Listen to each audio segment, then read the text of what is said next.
আমরা মহাকালী মন্দির মোটরভার্সে যে কয়টা দোকান আছে প্রায় 300-এর অধিক দোকান আছে। এখানে আমার মনে হয় না একটা দোকানও এসি আছে কিনা।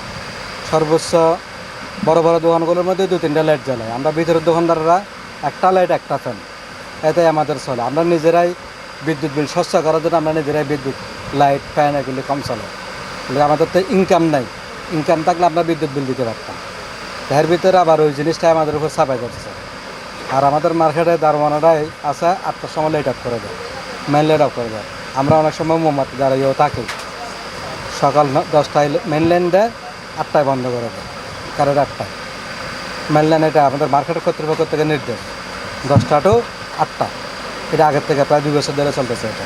আমরা যখন আমাদের মার্কেটে যখন 8টা পর্যন্ত বিদ্যুৎ থাকে, আমরা সরকারের কাছে আবেদন করবো যে মোটামুটি 8টা পর্যন্ত থাকলে আমাদের জন্য সুবিধা হয়। তার লেগে আমাদের এখানে কোনো এসি নাই, লাইটও বেশি জ্বলে না, ফ্যানও বেশি জ্বলে না। একটা দোকানে একটা ফ্যান, সর্বোচ্চ 2টা লাইট। সামনের দোকানে বড় দোকানে 3-4টা, কিন্তু ছোটো দোকান আমাদের দোকানে দেখেন একটা লাইট দিয়ে চলতেছে আমার, একটা লাইট একটা ফ্যান।